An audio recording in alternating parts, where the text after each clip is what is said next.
Bereshit em, es un inicio, básicamente, pero ¿es un inicio de qué? Es un inicio de un camino que terminó justamente hace una semana en Simchat Torah. ¿Qué hacemos nosotros en Simchat Torah? Nosotros leemos Besot Berajá, que es la última porción. Es una porción muy pequeñita, o sea, son unas cuantas hojas, Besot Berajá, y de una, en Simchat Torah tenemos que saltar a leer Bereshit para conectar inmediatamente con la Torah, para no soltarla de ninguna manera. Y esto tiene una explicación, y es que en la porción de Besot Berajá, a Moshe, ¿cómo lo llaman? Lo llaman Ish Elohim.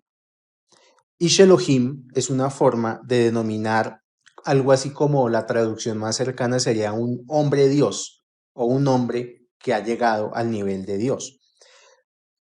Y para esta porción nadie lo puede volver a ver a la cara. O sea, el Moshe de Besot Berajá es un Moshe que ya ha logrado dentro del mundo material su estado más elevado a nivel espiritual. Entonces tenía que vivir con la cara cubierta todo el tiempo porque nadie lo podía ver a la cara. Era tanta la luz que él tenía en su rostro que incluso podía morir la persona que lo mirara frente a frente. Moshe bendice por última vez a todo el Kahal Israel, a toda la congregación, tribu por tribu. Les va dando su bendición y su saludo y parte rumbo a la montaña y en esa montaña él desaparece. En ningún momento se menciona que muere. La historia que nos cuenta, digamos a nivel de Midrash, estos momentos es cuando Hashem empieza a mandar a los ángeles por el alma de Moshe. Entonces es cuando ya hemos visto que llamó a Mijael y le pidió, bueno, Mijael, por favor, vaya por el alma de Moshe. Y Mijael se niega, él dice, no, yo no puedo ir a matar a mi discípulo. Él es mi mejor discípulo. Entonces le pide a Rafael, Rafael, por favor, vaya y mate a Moshe. Rafael también se niega, él dice, no, pero es que dentro de Moshe hay demasiadas almas. O sea, cómo voy yo a matar más de 600.000 almas de un solo, en una sola persona? Y al final, pues él le pide a Samehmen que se encargue de eso y Samehmen como ya le tenía ganas desde hace rato, él decía, pues esta es mi oportunidad, baja y trata de matarlo, pero pues Moshe lo reprende y lo echa para la calle, o sea, vino por lana y salió trasquilado. Luego de esto, de Hashem decide que le va a dar más gloria todavía a Moshe y le da una espada a Samehmen. Entonces tome esta espada y vaya por el alma de Moshe. Vuelve Samehmen y ahora sí que le sacó a Moshe la piedra, Moshe lo maldice y vuelve y lo reprende y vuelve y lo expulsa, con lo cual Moshe le dice a Hashem que si ese era el pago por el servicio de toda una vida, sacando a su pueblo de Egipto, llevándolo 40 años en el desierto, que si a él le parecía que esa era la forma de él de partir de este mundo. Entonces, Hashem, perdón, le dice a Moshe como, no, bueno, listo, todo bien. Yo me encargo entonces de esto, tienes razón. Y en ese momento es cuando el Midrash cuenta que baja la Santa Shejinah y es la Shejinah la que se lleva a Moshe. Se lo lleva a un mundo de perfección espiritual. Y ese final de la Torah, esa perfección espiritual, la volvemos a tocar aquí mismo, en Bereshit. O sea, todo final no es más que un comienzo. Y eso también es una de las cosas que me deja como enseñanza esta porción, que al final no hay final. Todo final es el comienzo de algo en un punto superior, porque Moshe había logrado dentro de sí mismo lograr el estado primordial, que es Adán. Y Adán lo volvemos a encontrar acá en Bereshit. Todos sabemos que la porción comienza con la famosísima frase Bereshit bara Elohim et hashamayim bet haaretz beharetz hayeta tohu babohu behoshech al pene tehom beruach Elohim merajefet al pene hamayim. Pero entonces la primera frase dice, en el principio creó Hashem a los cielos y a la tierra. Si lo leyéramos en español latino sería, en el principio creó Dios a los cielos, la tierra, y la tierra estaba en pasmosa desolación y vacía, y con obscuridad sobre la faz del abismo, y el Espíritu del Todopoderoso flotaba sobre la faz de las aguas. Y dijo el Todopoderoso, haya luz, y hubo luz. Como lo veníamos comentando, solamente un tomo de un libro muy grande se podría escribir solo para estudiar esta pequeña parte de Bereshit. Entonces nos dice la Torá, y la tierra estaba algo así como anulada y caótica, y la oscuridad estaba sobre la superficie del abismo. Pero al mismo tiempo dice que el Espíritu de Dios se mecía. Una forma de decirlo es se mecía sobre las aguas, otra forma u otra interpretación es merodeaba sobre las aguas. Y Dios dijo, hágase la luz. El primer día de la creación nos da la primera noción de unidad en toda la Torá, porque si vamos al versículo 5, dice, Vayikra Elohim laor yom belahosheach kara laila vayhi ere vayhi boker yom ejat, que en español sería, y llamó el Todopoderoso a la luz día, y a la obscuridad llamó noche, y hubo tarde y hubo mañana día 1. Y es, digamos, aquí lo que llama la atención en la forma de escribir la Torah es, dice, Vayehi Boker Yom Ejat. No está diciendo Yom Rishon, que si la traducción exacta fuera la que se debe usar para día 1 sería Yom Rishon, pero está diciendo es Yom Ejat. O sea, aquí nos está diciendo que lo más importante del primer día de la creación se creó la unidad. Ejat, su valor de gematría es 13, que es el mismo valor numérico de la palabra Ahavá, que es amor. De ahí la importancia de que se deba como tener cuidado con las correspondencias de cada versículo. Y eso pues en el estudio, yo sé que año con año vamos todos, con la ayuda de Hashem, a ir como puliendo y a ir mirando más con lupa cada cosita que hay en la Torah. Cuando dice Yomehat, de entrada nos muestra que hay una igualdad energética entre la unidad, el amor y el primer día de la creación. Cuando leemos la parasha Génesis, Bereshit, ella en la Torah está dividida prácticamente que en dos partes. Una primera parte, que son los 7 días de la creación, y una segunda parte que es lo que pasa después del séptimo día de la creación.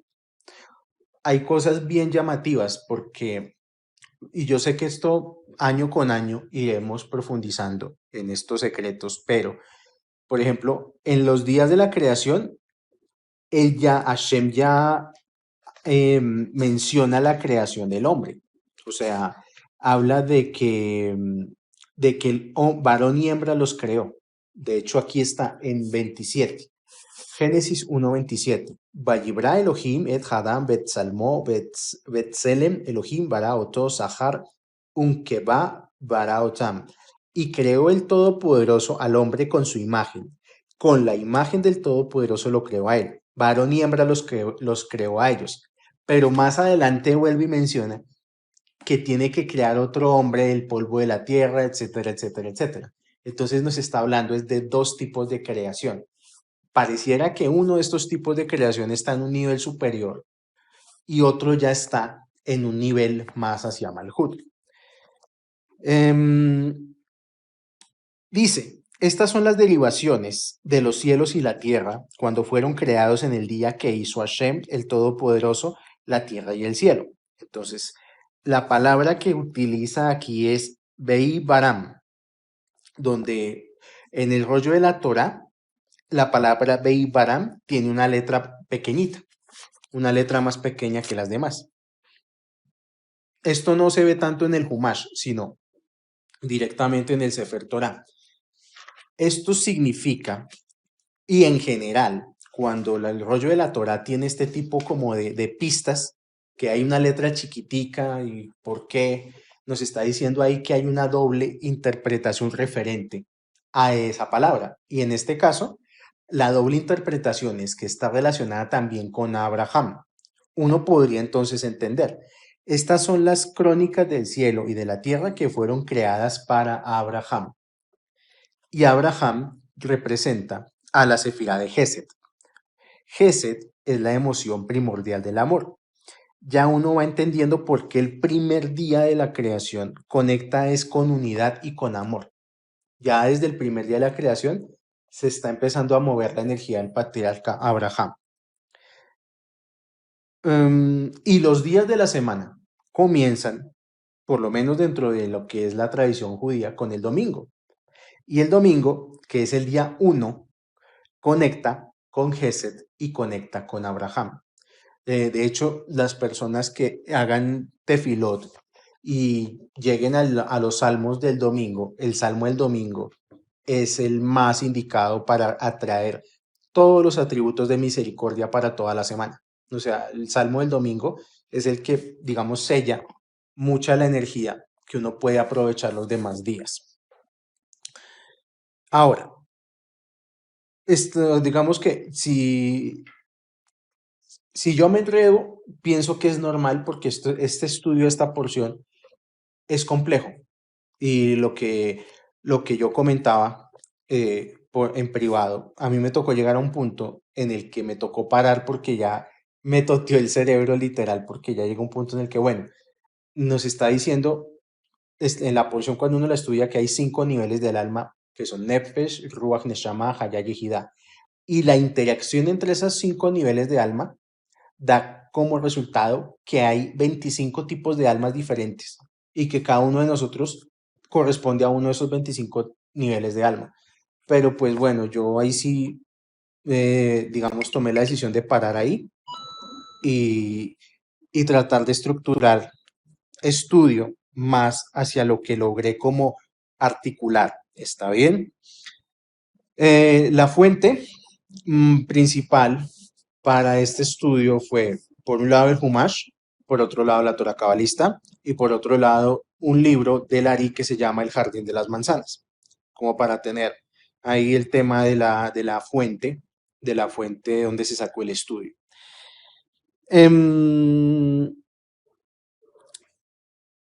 Ahora, en el segundo Génesis, o en la segunda interpretación del Génesis, se nos relata que todo está creado, pero que de alguna manera está en estado suspendido o en estado potencial.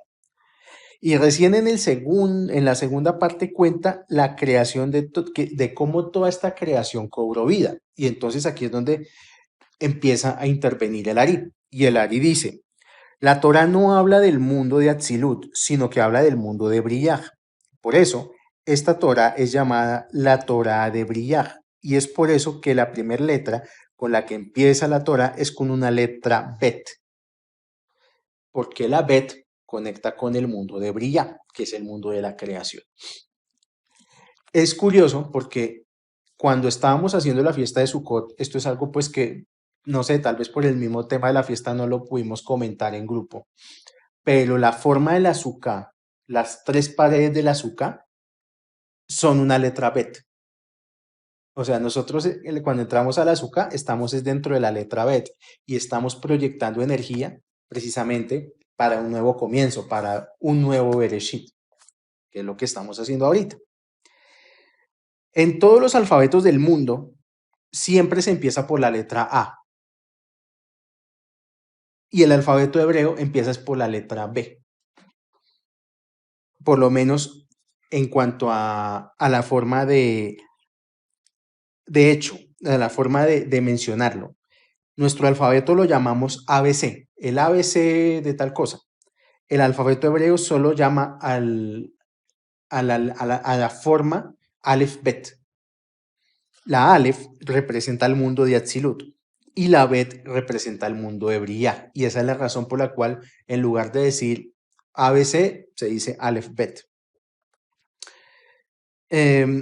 Lo que nosotros conocemos y podemos conocer de esta realidad, de este holograma de 3 dimensiones y 5 sentidos, es hasta el mundo de Briyah. Y de ahí para adelante, nuestra mente no es capaz como de procesar qué hay más allá. O sea, no tenemos esa capacidad ni esa fuerza almática para saber qué hay más allá del mundo de Briah. La palabra, o mejor dicho, volviendo otra vez al versículo 1, es Bereshit bara Elohim et, y empieza. La primera letra de Bereshit, Bet. Bara, Bet. Elohim, Aleph. Et, Aleph. Entonces tenemos dos letras Bet y dos letras Aleph. Bereshit, Bara, Elohim, Et. Las dos Aleph de Elohim, Et se asocian al mundo de Atzilut.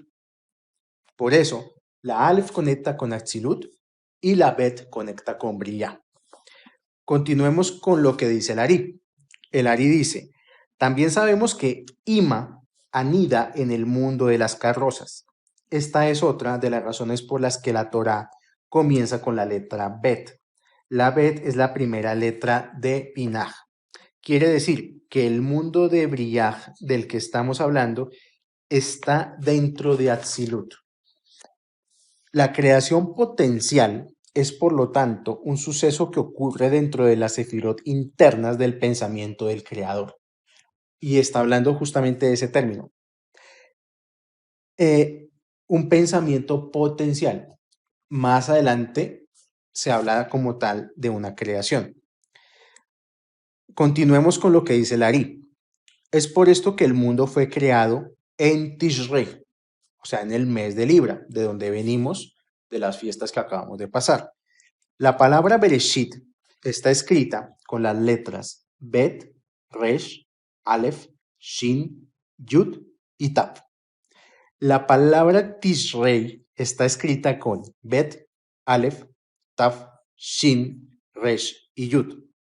O sea que haciendo una permutación se reacomodan las letras y hay una relación directa entre el mes de Tishrei y la porción de Bereshit. Y ya todos sabemos en Rosh Hashanah qué pasó el 1 de Tishrei. El hombre fue creado, lo que lleva a otro concepto, y es que toda la creación fue hecha para el hombre. Y esta es la razón por la cual en la totalidad de los 7 días de la creación aparece 32 veces el nombre Elohim. Elohim conecta con el aspecto del juicio de Dios. Esto ya lo hemos visto a lo largo del estudio de todo el año, yo creo que en diversas porciones, que hay diversos tipos de nombres con los cuales se denomina a la presencia divina. Y uno de ellos es Elohim, que conecta es simplemente con las leyes de causa y efecto, y nada más. O sea, lo que haces, lo tienes. Lo que generas, lo recibes. Y por encima de Elohim hay otro nombre, que es el verdadero nombre, que es Yud He Vav He. Elohim es lo que traduce para el mundo gentil la idea o la noción de Dios, ¿sí? Y también es la forma como la gente normalmente relaciona a Dios en su vida, simplemente como causa y efecto. Y por eso muchas personas a nivel, digamos, de psicología profunda, creen que la noción de Dios es la noción entre simplemente alguien al que hay que pedirle cosas y que esa persona nos las va a dar. De hecho, cualquier tipo de idolatría humana conecta el nivel de conciencia Elohim. En Shemot sabemos eso porque Faraón tenía un conocimiento muy profundo de las leyes universales. Él no era solamente un regente físico del mundo, sino también espiritual, pero su conocimiento solamente llegaba hasta las leyes de la naturaleza, o sea, hasta Elohim. Y él todo lo relacionaba con eso, y por eso el choque tan fuerte que fue tratar de entender esta nueva faceta de Dios que estaba por fuera de las leyes de la naturaleza y que esta nueva faceta de Dios estaba del lado de Moshe y no del lado de él.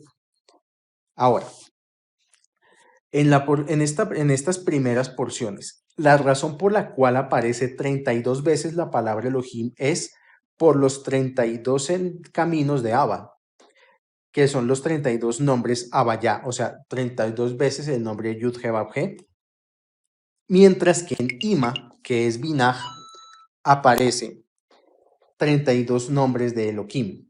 Entonces, esto es del Sefer Yetzirah, que el Sefer Yetzirah es el que menciona en su comienzo la importancia del número 32, porque según el Sefer Yetzirah, el universo fue creado por los 32 caminos de Jochma, mientras que este mundo físico fue creado por el aspecto de Briah, que es el aspecto femenino o el que se le conoce en el árbol como Ima. Los 32 nombres Elohim en Bereshit conectan con los aspectos de la presencia divina. Dentro de Bereshit se encuentra la palabra Reshit. La palabra Reshit, que se puede, digamos, descomponer Bereshit en Bet Reshit, significa en el principio.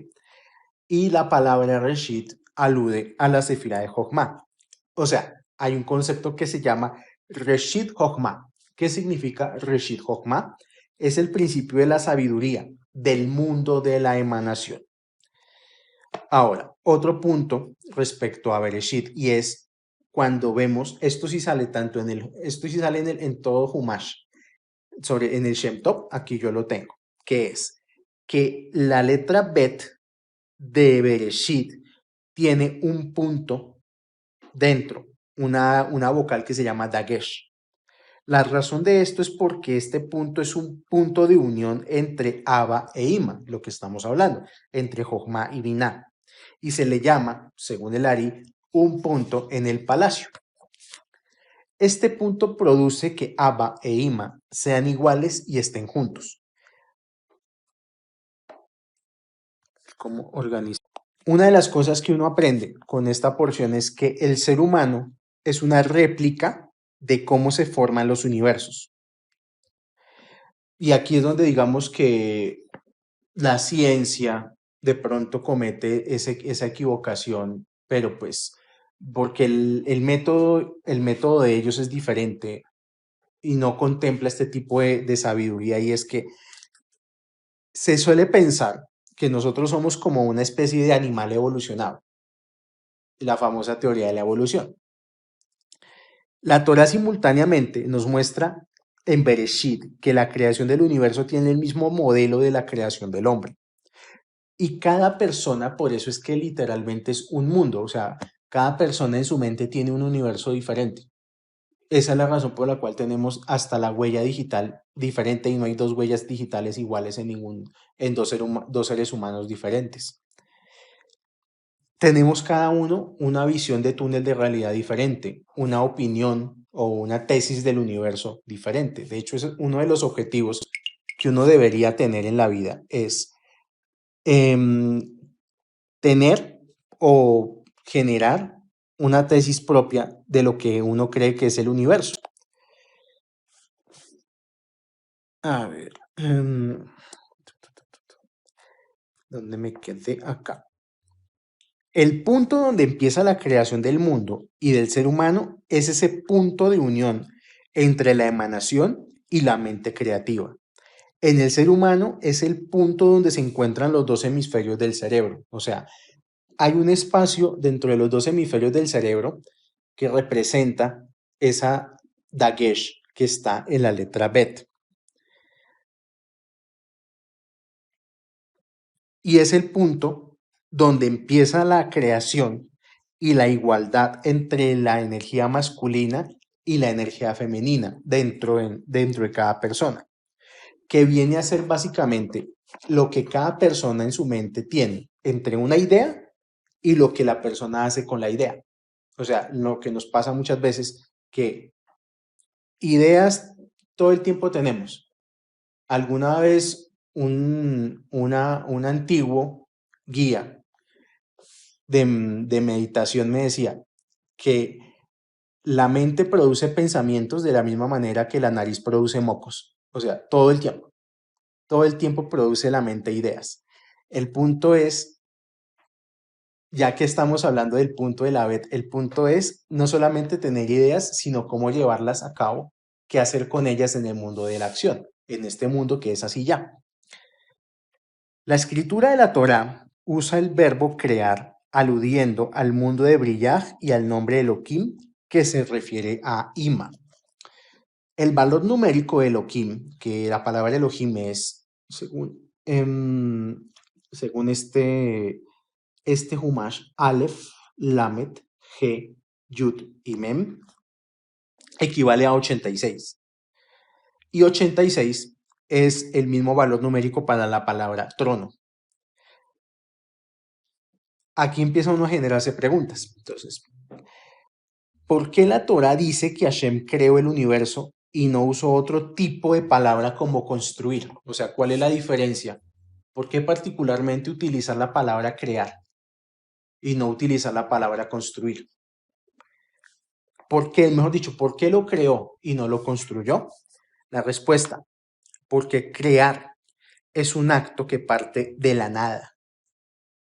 Solo se le llama crear a algo que parte de la ausencia, con lo cual lo único que se puede crear es pensamiento. Por eso es que estaba hablando como repetidamente del hecho del pensamiento y qué hacer con el pensamiento, porque el pensamiento es lo único que es realmente potencialmente creado de la nada. Por ejemplo, para aterrizar un poquito este concepto, cuando un pintor crea un cuadro, digamos que alguien va a pintar un cuadro, la Mona Lisa, el pintor no creó los pinceles, el pintor no creó el lienzo, el pintor no creó los óleos o los pasteles o los acrílicos, tampoco creó el caballete. O sea, todo eso el pintor lo compró. Fue a la Panamericana y compró todo su set de chucherías para pintar. Lo único nuevo es la idea misma del pintor. Por eso es que una obra de arte vale tanto, porque la gente no está comprando casi que ni siquiera la fisicalidad de la pintura, sino todo el universo mental que la persona tenía cuando la pintó. Y de hecho, dicen las personas que, digamos, estamos de una u otra manera metidos en el cuento del arte, no es lo mismo uno ver una pintura en internet a ir a verla en un museo. Lo he visto y lo he confirmado. O sea que puede que a uno le guste mucho un artista, pero verlo en internet es una cosa y estar parado frente a la pintura cambia totalmente, casi que emana otro tipo de energía. Creación, entonces, es solo lo que no existía antes. ¿Por qué la gente vive frustrada en la vida? Porque la gente está buscando es copiar a los demás. O sea, mucha gente es buscando hacer lo mismo que hacen otros. Entonces, no, yo me acuerdo de un stand-up comedy que La Pelota de Letras, que Andrés López decía que hacía un universitario apenas se graduaba. No, pues hagamos plata. ¿Y cómo vamos a hacer plata? Pongamos un bar o un restaurante. Y todo el mundo se dedica a eso, a poner los mismos negocios, a panadería o lo que sea. Y la frustración creativa muchas veces parte de eso. En el mundo del diseño es muy difícil crear algo que sea 100% original.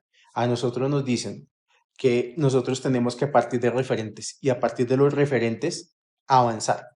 Pero muchas veces los referentes es que el diseñador copia vulgarmente algo que vio en una página de vectores o en una página de diseños. Y muchas personas que no tienen fuerza espiritual o que no tienen el conocimiento espiritual de cómo hacer bajar ideas al mundo material, buscan atajos. Entonces es muy normal que entre los diseñadores, entre los publicistas, haya la cultura de andar enviciados, fumando marihuana, tomando pepas, ácido, todo este tipo de cosas, porque es lo único con lo cual ellos pueden estimular la creatividad verdadera. Cuando uno conecta con la porción de Bereshit, una de las cosas que uno debería luchar por hacer es buscar cómo crear verdadera creatividad. En los talleres de sueños que pues he tenido la oportunidad de compartir con algunas personas, hemos hablado de un mundo que se llama Malhut de Atzilut, que es el lugar donde existen todas las ideas pasadas, presentes y futuras, donde existe todo.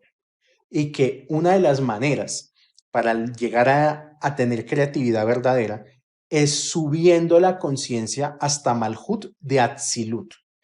Y una de las formas de hacerlo es a través de los sueños. no es del tema de la conversación que tenemos hoy, pero digamos que es una técnica que se puede utilizar. Uno de los más famosos que utilizó este modelo de conectar creatividad a través del plano de los sueños es un pintor surrealista llamado Salvador Dalí. Él conscientemente se dormía y todo lo que veía en los sueños inmediatamente se despertaba, iba y lo pintaba. Y todas las obras de Salvador Dalí son eso prácticamente. Y a él se le conocía en su tiempo como que él era el pintor LSD sin LSD. O sea, él podía, porque él tenía la capacidad, aunque él no fuera cabalista o no sé, tal vez lo sea y no lo sabemos, pero él podía subir su conciencia hasta los planos superiores y bajar creatividad auténtica para luego en el mundo poderla plasmar. Entonces, esta es la explicación a por qué muchas personas les pasa que, ay, pero si yo hice algo igual de lindo, ¿por qué nadie me lo compra? La respuesta es porque no tiene energía de brillar.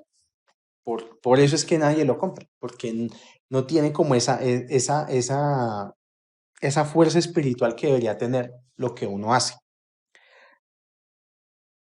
Algo que tiene que entender toda persona a nivel de psicología humana es que la gente lo único que quiere es adquirir pedacitos del mundo de Atsilut que no estaban antes en este mundo. Por eso es que una cosa original vale una cosa y una copia vale otra cosa. O sea, siempre es lo mismo. O sea, no es lo mismo ir a comprar los tenis Adidas en San Andresito a ir a comprar los tenis Adidas en la tienda de Adidas. La diferencia es que unos pueden valer 5 veces más que otros. Una copia no transmite lo mismo que puede transmitir algo original. Ahora, la Torá utiliza la frase Bara Elohim. Bara Elohim dice literalmente creó Dios, que sin embargo actúa con el poder de Ima de Atzilut, que sin embargo actúa con el poder de Ima de Atzilut que se le confiere. Aquí es donde empieza a explicar el Ari en el Jardín de las Manzanas el significado de Bereshit, que traduce con el poder del principio. Entonces, lo voy a decir en español y la correspondencia en el árbol de la vida.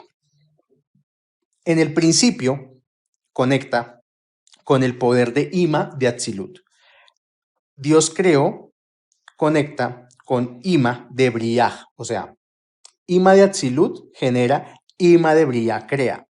Los cielos conecta con Seirampín de Briah y la tierra conecta con Nukba de Seirampín de Briah. O sea, hasta el momento todo está pasando en el mundo de Briah, no está pasando en el mundo de Atzilut. Toda esta historia de una creación física lo que revela es un proceso de emanación de pensamiento divino que solo está sucediendo en el mundo de Briah. O sea, ni siquiera está hablando de la formación de los mundos, eso viene después. Entender la porción de Bereshit debe despertar en nosotros el mecanismo que tenemos para crear cosas en nuestra vida. Este mundo, lo llamamos muchas veces Matrix, no es un sistema mecánico que solo opera de abajo hacia arriba, como nos enseñó la religión. El mecanismo es, por eso yo hablaba mucho como el mecanismo psicológico de la religión, que es Diosito, dame plata, Diosito, dame pareja, Diosito, dame chucherías. Y esa relación es una relación que pareciera vertical, pero no es así. A nosotros los seres humanos nos ocurren cosas aparentemente fortuitas, es porque no controlamos este proceso de pensamiento, creación, formación y acción. O sea, de Bereshit tenemos, yo creo que llevarnos esa lección que la mente es una creadora de universos. Nuestra mente es una letra bet con un punto que tiene la capacidad de generar lo que nosotros queramos para nuestra vida. Entonces la pregunta es, ¿qué puede esperar de la vida una persona que todo el tiempo emana pensamientos de pobreza? Que todo el tiempo se acuesta pensando en problemas, que se levanta pensando en problemas. Lo que está es creando literalmente un túnel de realidad con solo problemas. Cuando la persona está pensando en lo que en lo que va a crear, no puede estar creando desde un lugar egoísta o un lugar de miseria, que es la otra, que muchas veces nosotros creamos las cosas es como con cálculo, con el CBY, ¿cómo voy yo ahí? ¿Qué voy a obtener? En el pensamiento se tienen que generar emociones claras antes de que lleguen al cuerpo y a resonar contra las vibraciones de este mundo. Casi que es lo más importante y lo que más revela de nosotros es qué es lo que estamos creando con nuestra mente, cómo nuestra mente está creando las cosas. Yo creo que a todos nos ha pasado que estamos rezando y de pronto empieza uno a pensar que no compró la leche, que se le olvidó sacar el perro al árbol a hacer de los suyas, que se le olvidó tal cosa, que se le olvidó tal otra. O sea, el momento en el que uno se da cuenta que uno tiene la mente en estado caótico es justamente cuando está rezando, porque le cuesta concentrarse, porque le cuesta llegar como a ese punto de estar solo conectado con el poder de su propia tefila, sino que son los propios pensamientos los que están todo el tiempo ahí dando lora, ese parloteo interno del que muchas veces hemos hablado. En el pensamiento se tienen que generar emociones claras. Una idea, por ejemplo, una idea cualquiera es un pantallazo de algo que podría ser. El problema de todas las personas es que en sus procesos creativos permiten que las emociones físicas se involucren. Y entonces las emociones físicas son las que empiezan a dictar qué es lo que se tiene que crear. Y como las emociones de las personas parten de la carencia, ahí está el desastre. Por eso es que, yo cuánto tiempo llevo rezando y nada que se me soluciona tal problema, nada que tal cosa, nada que tal otra. Y gente cambiando de religión, de creencia, entonces ahora son budistas, ahora son, o digamos que la religión de ahora que es el marxismo, se vuelven marxistas y creen que el Estado les tiene que solucionar todo. Y cuando se desilusionan del marxismo, entonces pasan al hinduismo y ahora llegan a Kabbalah, a ver si con la Kabbalah sí se les resuelve la vida. Pero la génesis, el bereshit del problema es que uno no controla su mente y que uno no entiende que la mente es una máquina, que con esa máquina uno puede crear universos. Cuando se permite al deseo egoísta agarrarse o aparecer, entonces el deseo egoísta va a querer manipular al que crea las ideas. Por eso hay personas que todo lo que piensan siempre lo piensan en función de tomar ventaja sobre los demás. El deseo egoísta se le conoce como Geburah. Geburah digamos, si yo dividiera esta Geburah del deseo egoísta en forma de pensamientos, serían 5 categorías. La primera, placer, pensamientos en los que yo obtengo placer. Segundo, pensamientos de recibir para mí mismo. Tercero, pensamientos de dominar a otros, de cómo yo mando sobre los demás. Hay gente que se obsesiona con eso, con tener el control, con que me hagan caso, con que me obedezcan, con que sí, o sea, esa conciencia de cadena de mando, de que me tienen que rendir pleitesía a mí. Otra forma de deseo egoísta es el amor, paradójicamente, porque todo el tiempo estamos queriendo que nos tengan en cuenta, que nos apapachen, que nos digan cosas bonitas. Y del amor se deriva la otra faceta egoísta en el pensamiento, que es buscar aceptación de los demás. Y ese buscar aceptación de los demás es, si hago tal cosa, ¿será que me van a querer? ¿Qué van a decir de mí? El famosísimo ¿qué dirán? Yo no quiero pelear, entonces no digo nada. Muchas personas usan esta última faceta egoísta de la aceptación de los demás en ese sentido de, para evitar peleas, mejor yo no digo nada, mejor yo me quedo callado, en lugar de confrontar proactivamente las cosas. O sea, podría uno confrontar proactivamente una situación hablando, comentándola, pero hay personas que prefieren, por guardar un qué dirán, quedarse callados. El proceso fino de la creación tiene que ver con que en Atzilut la idea aparece, en Briah la idea se va a formar, se crea, en Yetzirah se hace trabajar el sistema emocional de manera coherente y en el mundo de Asiyah se hacen las acciones correctas y las acciones coherentes respecto de la idea que apareció en Atzilut. Uno de los secretos está en la coherencia entre la emoción y la acción. Permítame. Por ejemplo, retomo, es que me desconcentré por el WhatsApp. Uno de los secretos está en la coherencia entre la emoción y la acción. Entonces, por ejemplo, una persona que empieza a pensar en un negocio dice, ay, ¿será bueno tal empresa? ¿Será bueno tal negocio? Un cabalista hace que esa idea pura baje al mundo y que el cuerpo no se interponga en ello. O sea, nuestro reto, y esto también digamos que yo lo retomo en taller de sueños, es cuando baja una idea, que el cuerpo no se interponga. Muchas veces por eso toca utilizar los sueños como un atajo, porque como en los sueños el cuerpo está quieto, está dormido, entonces el alma puede trabajar libremente y traer la idea desde los mundos superiores.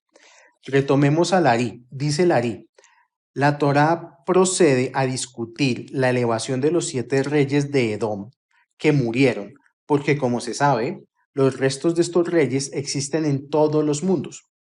El Zohar y el Ari lo que nos están revelando es lo que hay antes de Bereshit, cuando el Ari empieza a comentar esto en el Jardín de las Manzanas, porque damos un salto, ¿cómo así? Pasamos del poder de la mente a de una vez hablar de los reyes de Edom, o sea que uno queda loco. Y es porque ya no estamos hablando de la Bereshit, de la Bet hacia adelante, sino de lo que hay antes de la letra Bet de Bereshit. Esta no es la primera creación y ya hubo unas creaciones anteriores a esta. Vamos para la octava emanación y esta fue la que dio origen a esta creación y al hombre de este tiempo. Dice aquí, y el mundo estaba sin forma, tohu babohu. Las chispas de Tohu cayeron en los mundos creados posteriormente de Tikkun. Los elementos más sublimes quedaron en el mundo de Atzilut. Los menos refinados quedaron en Briyah. Los menos refinados en Yetzirah y el menos refinado quedó en el mundo de Asiyah. Continúa el Ari. Dice, Hashem creó el cielo y la tierra, no el caos. Porque ¿cómo es eso que y había caos? ¿De dónde había caos? Ese caos del que habla Bereshit es la basura de estos mundos anteriores que nos está relatando el Ari. Y dice, y el Espíritu de Dios merodeaba sobre las aguas. Se refiere a las luces de los mundos del caos que ya no podían ser recibidos por esas vasijas que se habían roto. El ejemplo claro de esto es, digamos, el ejemplo para entender este mundo. Este mundo es un cementerio de chatarra. Es como esos cementerios de automóviles que aparecen en las películas gringas, donde hay pilas y pilas de carros en un basurero de chatarra. Están todas las piezas para formar un vehículo. O sea, si uno fuera un cementerio de chatarra, y si yo fuera miembro de los Magníficos, yo voy allá y armo un carro. Me voy con Murdoch, con Mario Baracus, con Aníbal. No, mentira, yo soy Murdoch. Me voy con Faz, con Aníbal y con Mario. Y los 4 armamos una camioneta bien bacana. Eso es lo que hay que hacer con este mundo. Este mundo es algo así como un cementerio de chatarra. Y nosotros tenemos que saber utilizar las chispas de luz que quedaron en este mundo y saberlas hacer operar. Los mundos del caos se les llaman así porque están caídos y están rotos. Lo que nos está relatando, y esto vuelvo y digo, en próximos años irá a salir más información de este Bereshit, es que las creaciones anteriores llegaron a un punto de apogeo, pero también a un punto de caos hasta que se autodestruyeron. ¿Por qué? Por no tener la Torah.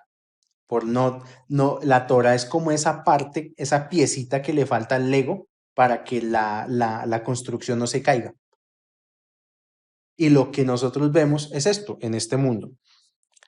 El cabalista, entonces, es algo así como un chatarrero o un restaurador de los mundos anteriores. O sea, si nosotros trabajamos diligentemente, somos los magníficos, somos el equipo A. O MacGyver, no sé. Bueno. Ahora, nos habla esta porción de los mundos del caos y de los reyes de Edom. Pero esto nos lo va a decir más adelante la porción de Bayetse. Porque cuando muere Esab, que es el hermano de Jacob, la Torá dice, estos son los nombres de los reyes de Edom que reinarán sobre la tierra y murieron. Y el Zohar dice que no hubo tal cosa como los hijos de Esab que reinaron sobre la tierra. La descendencia de Esab se terminó fue convirtiendo en el pueblo romano, en Edom. Los reyes de Edom, de los que nos está hablando Bayetse y que conecta con Bereshit, se refiere a unos reyes que gobernaron sobre la energía del egoísmo y reinaron sobre la tierra. ¿Sobre cuál tierra? Sobre toda.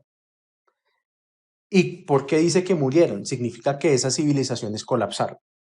Y a lo largo de la historia, la única civilización que por milenios se ha mantenido estable, los judíos. O sea, por el mundo han pasado sumerios, han pasado hititas, han pasado griegos, han pasado íberos, han pasado celtas, han pasado romanos, han pasado vikingos, lo que sea. De esas civilizaciones, lo único que quedan son recuerdos y cachivaches viejos. Y la única civilización que centuria tras centuria permanece firme, los judíos, el pueblo de Israel. Dice aquí, y el Espíritu de Dios se mecía sobre las aguas. Se refiere a la luz divina que quedó flotando encima de los restos de los reyes de Edom. O sea, ellos tenían luz divina y esa luz divina de todas formas quedó ahí flotando. Y esto también explica las coronas que tienen las letras hebreas. O sea, cuando ustedes vean coronas en las letras hebreas, esas punticas que le salen, por ejemplo, a la shin, a las letras en general, que salen como coronitas, se refiere a la luz divina que quedó flotando encima de ellas.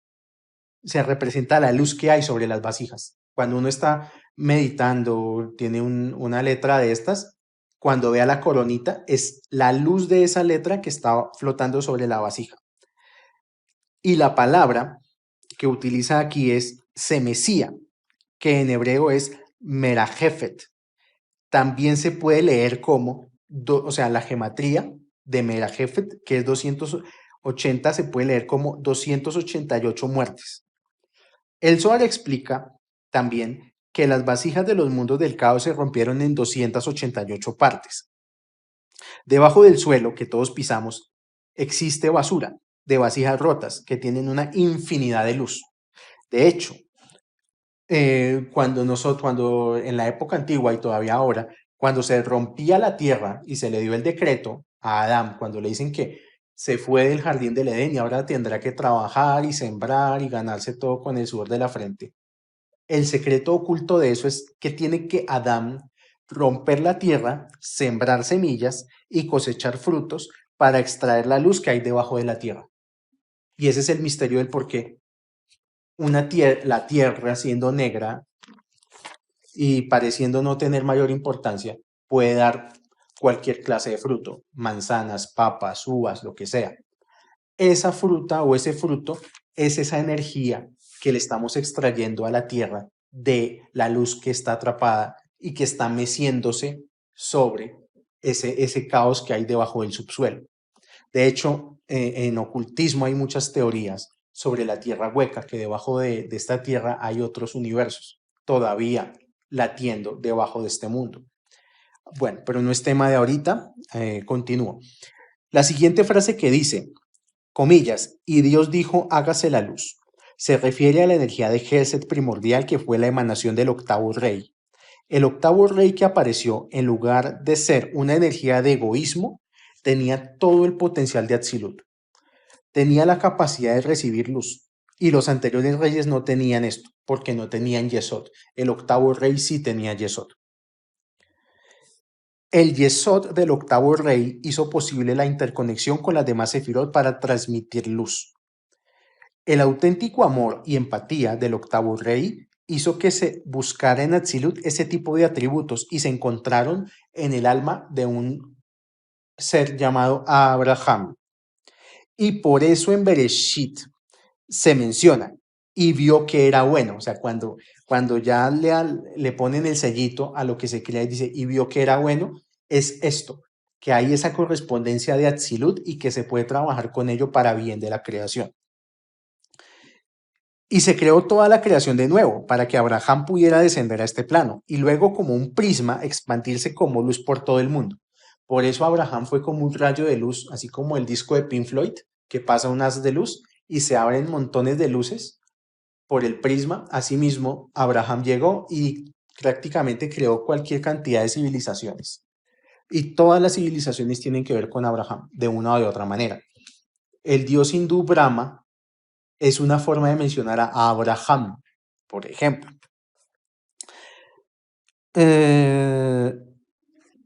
Y el objetivo de que Abraham llegara y se esparciera como luz por todo el mundo es para recuperar las chispas de los mundos del caos. Y ese es el propósito de estar encarnados. Encarnar tiene un primer propósito es ese. La primera parte de los mundos del caos que tenemos a cargo para transmutar es el propio cuerpo que cada uno tiene. O sea, dentro de nosotros mismos también tenemos que transmutar esa energía del caos. Por eso mencionaba al comienzo a Moshe, a ese Moshe que después de que transmutó todo su proceso, al final era casi que un ser de solamente luz y se fue de este mundo como un ser de luz y ni siquiera tuvo que sentir la agonía de la muerte. Un cuerpo humano tiene las chispas de luz más difíciles de rescatar. El alma del humano viene de los 4 mundos, de Atzilú, de Brillá, Yetzirah y Asiyá. Pero el cuerpo es un animal y tiene su inteligencia propia. Y el cuerpo está programado para alimentar a los reyes del caos. O sea, el cuerpo va a estar como siempre en pugna contra el alma.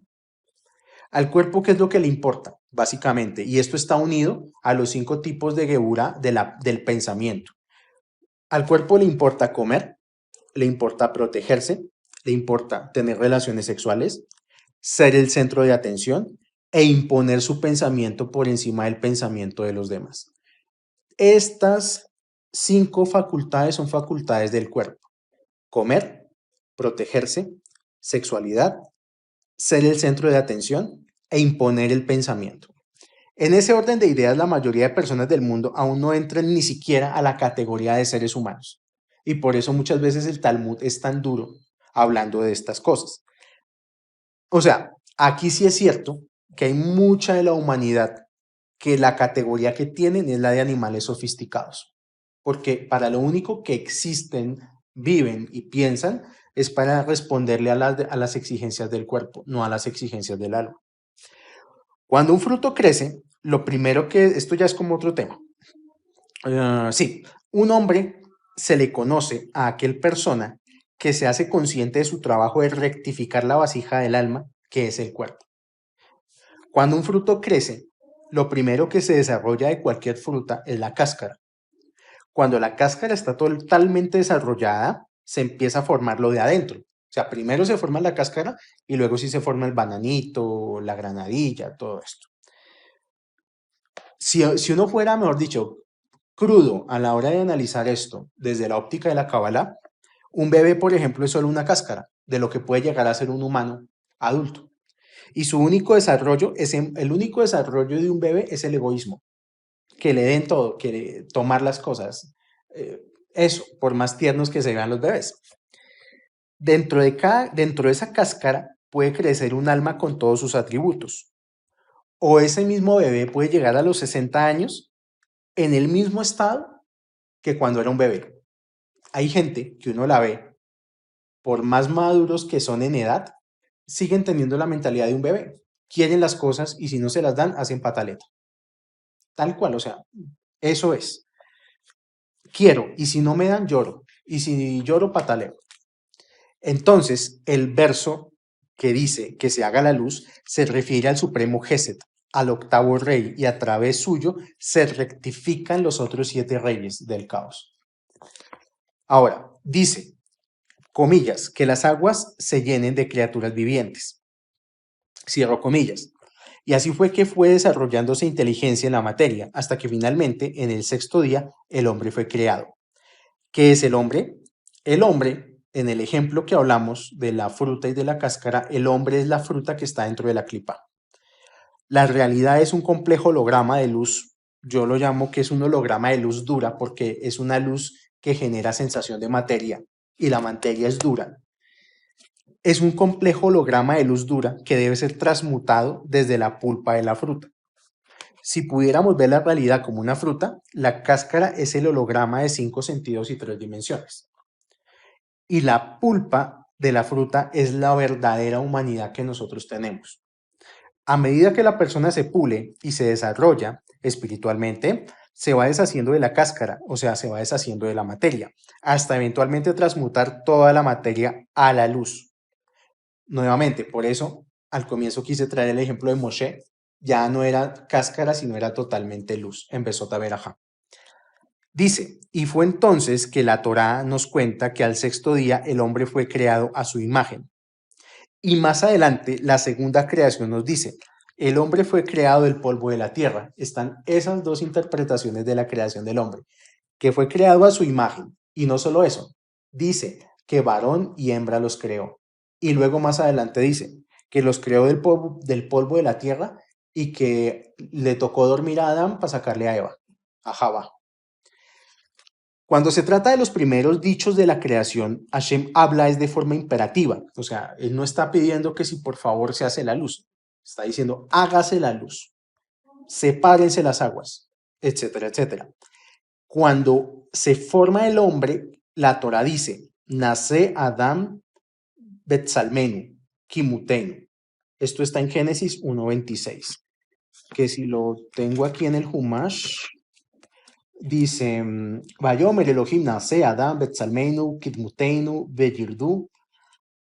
Y dijo el Todopoderoso, hagamos un hombre con nuestra imagen, como nuestra semejanza. Ya está hablando en plural. No es una orden, es una pregunta. A su imagen creó al hombre y mujer los creó. La palabra hebrea para imagen es tselem. Y tselem traduce como sombra. Y también la otra pregunta, ¿a quién le está preguntando Hashem? ¿Por qué Hashem necesita ayuda? El Zohar nos dice que Hashem se dirige a los 4 mundos para que contribuyeran con parte de su inteligencia y esencia para poder hacer al hombre. O sea, que dentro de nosotros está esencia de Atzirut, esencia de Briah, de Yetzirah y de Asiyah.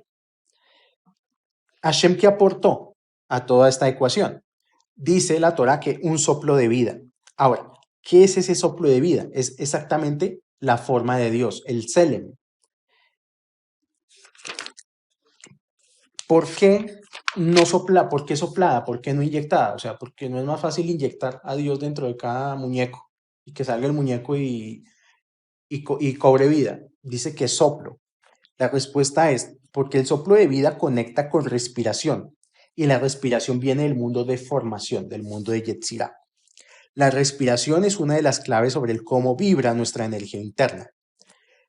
En lo que nosotros somos distintos es en lo que sentimos, pero no es sentir como la gente que es esclava de lo que siente. Hay gente que es sentimentaloide, hay gente que es solo sentimentalismo. Aquí estamos hablando de control emocional. Y de hecho, una de las formas para una persona que le cuesta controlar sus emociones es respirar. La respiración controla la emoción. El soplo de vida. Una persona que está enojada se agita para respirar. Una persona que está enojada y empieza a respirar despacio, inhala, exhala, solita se va calmando.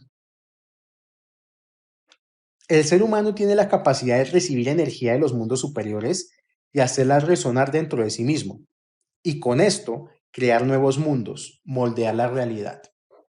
Dice Lari, en el único lugar del mundo donde los universos pueden ser unificados y precipitar la imagen de Hashem sobre la tierra es adentro de un ser humano.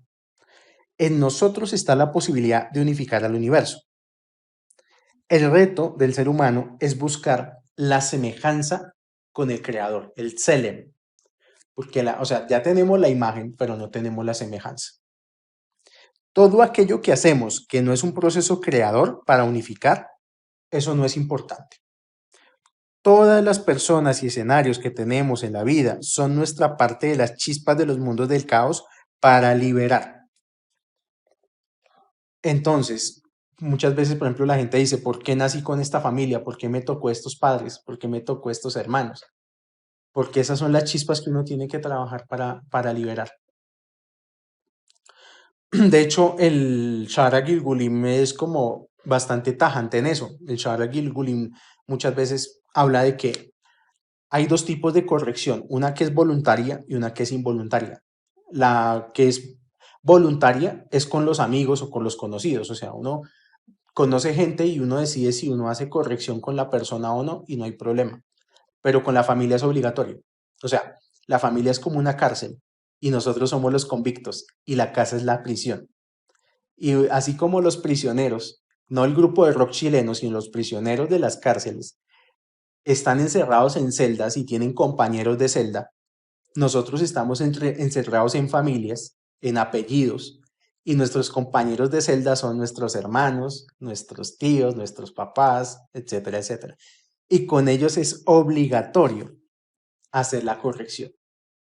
Y si no queremos corregir, tendremos que volver a reencarnar, nos tendrán que volver a meter a todos a la misma celda y hasta que nos hagamos todos como Café Águila Roja, tomémonos un tinto, seamos amigos. En la última porción, Moshe era un ser de luz y rectificó 600.000 chispas de luz, propias y ajenas. O sea, no solamente rectificó su propia familia, sino a un montón de gente. Y no solamente los rectificó, sino que los llevó a la tierra prometida. Él tomó la materia y la convirtió en luz. Y estamos de nuevo en un nuevo ciclo. Y este nuevo ciclo se llama Bereshit. Y con eso agradezco a todos la atención prestada, que Hashem les bendiga por la paciencia que tienen con uno, les dé Parnasá, Atzlajá, Refuah Shelema, y pues nada, cualquier comentario es bienvenido. Muchísimas gracias.